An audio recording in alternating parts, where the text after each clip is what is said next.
All right, ladies and gentlemen, welcome back to the channel, guys. Today, we have a Jalen Green and Houston Rockets video. If you enjoy this video, hit that like button, hit that sub button. I seriously don't think you guys understand how much I appreciate your support.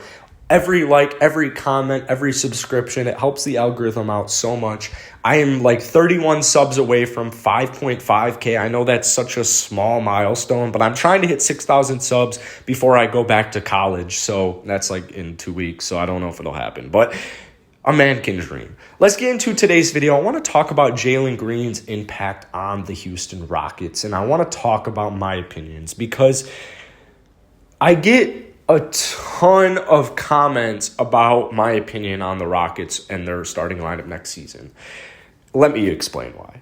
My prediction for the Rockets next season is John Wall, Kevin Porter Jr., Jae'Sean Tate, Christian Wood, and Daniel Tice. And the reason that's my prediction is because why on earth, in any way, shape, or form, rebuilding, contending, doesn't matter, why would you pay $40 million to put a player on the bench?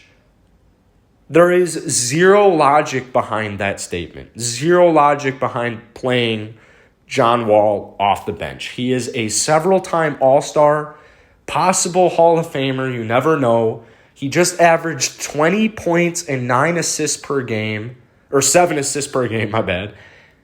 And he only played half the season because of injury. So I don't really see a reason as to why people want John Wall off the bench when John Wall might actually be our best player and our most proven star, because that's what he is. He's our most proven star and most likely our best current player.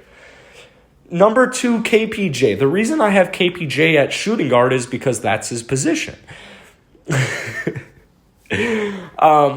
KPJ, when we traded for him, that's what he played in college. That's what he played in his first season at Cleveland. That's what he played mainly when he was playing with John Wall. And then once John Wall got shut down, they moved KPJ to a more solid starting position role at point guard. But then KPJ went down with injury, and we could really only see a little bit of him at point guard. Now, I'm all for Jalen Green starting at 3. Here are the issues of Jalen Green starting at 3.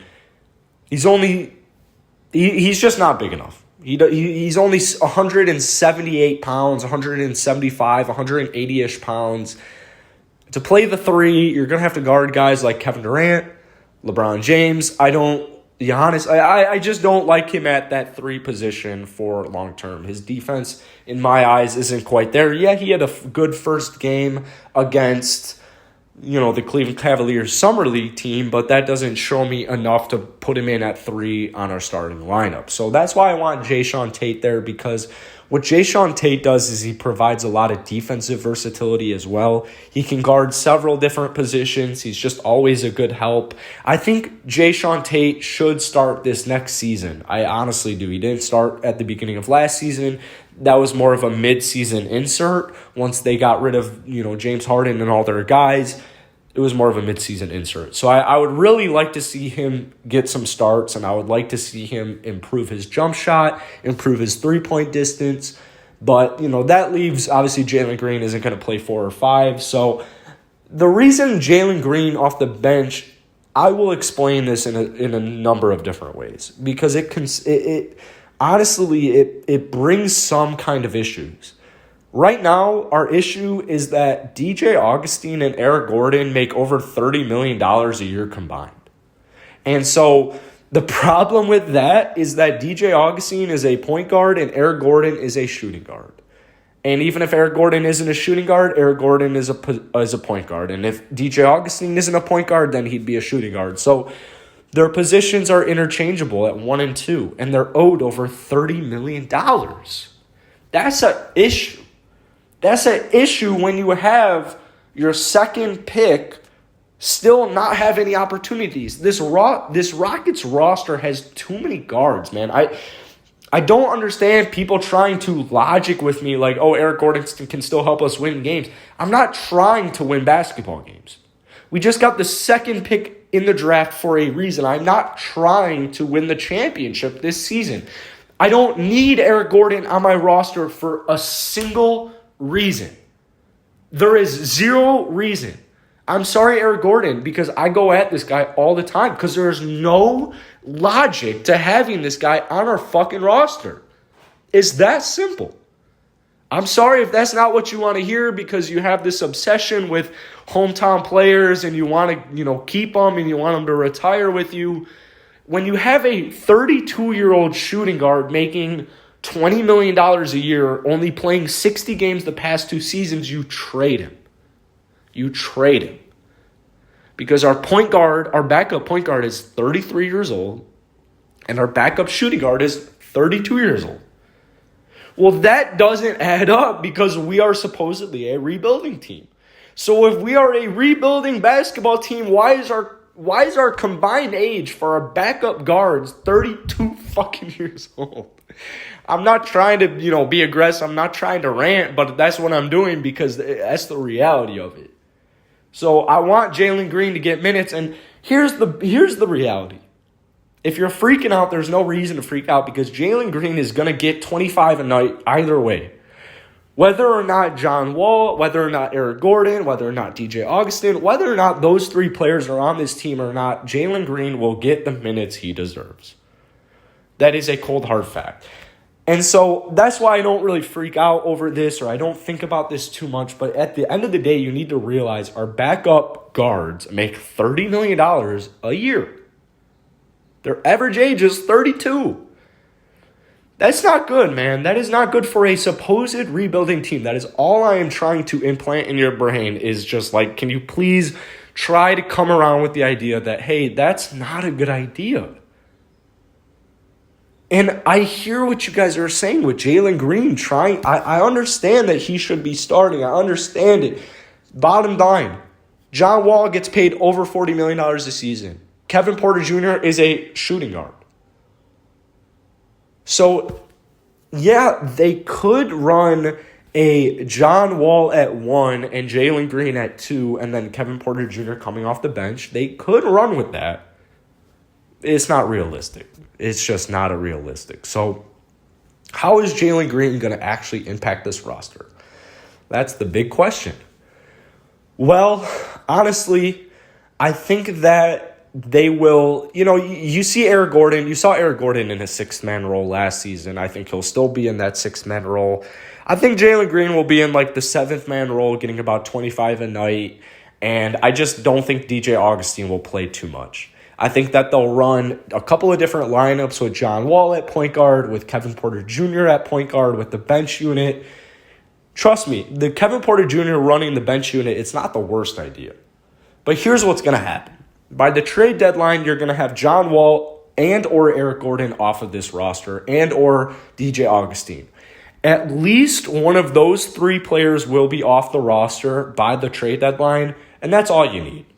That's all you need. That opens up a roster spot. That opens up a bunch of minutes. It uncomplicates everything. It just does everything. So that's, there's no worry here. There's no issues here with me. I just don't think Jalen Green is going to impact the roster that much right away because he's so young and we have so many veteran guards.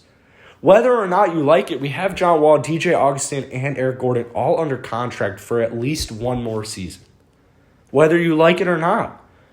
And that's something that Coach Steven Silas can use to his advantage because John Wall might be an all-star point guard next season. Eric Gordon might be a legitimate 6-man next season. DJ Augustin has always been a consistent backup point guard. Why would that change this next season? That's what he was for us at the end of last year. Why would that change? So it's all about just finding out ways that Jalen Green can insert himself in this lineup. He'll get minutes with the starters. He'll get minutes with the bench. How is it going to work? I'm not quite sure. Coach Silas has a lot to work with. He's got a lot of players. He's got all the players I mentioned, Armani Brooks, Kyrie Thomas, Anthony Lamb. There's a bunch of guards on this roster. And so Silas will figure it out. I promise you. But I do just want to get people at least thinking and entertaining about the idea that Jalen Green might not start because that's not, makes sense. I understand that you want your second round pick or your second pick in the draft to start because he's your future. But at the same time, he might not be our best option to win if you have a capable point guard in John Wall and you have a capable shooting guard at his position, Kevin Porter Jr. Now, before I end this video, I will talk about KPJ at the number 2 spot and the number 1 spot because I hear what you guys are saying. I hear what the comments are going to read. KPJ, he's tweeted it out. He's said it numerous times that he's a point guard. And I would love if Kevin Porter Jr. can be a point guard, but he needs to get his turnovers down. And until he gets his turnovers down, he is not that efficient of a point guard. You can't be averaging 4 turnovers per game and be an efficient point guard. We've seen it with Russell Westbrook. What has Russell Westbrook won in his career? He averages around the same amount of turnovers. But it's all, I give KPJ a pass 100% just because it was his first season playing point guard. He played in the G League, did really well, came to the NBA, different speed, hasn't played an NBA game in several months, playing with a whole new organization, a whole new coach, a whole new team. I think it was a lot of jitters, especially with his three-point shots. To me, KPJ, he will be just fine. So, guys, that's going to be it for today. Let me know what you think about Jalen Green. I think he's going to be a stud. I think he'll be a stud by the end of the season. The complication is the in-between process. So, that's it for today. Hit that like button. Hit that sub button if you enjoyed. Peace.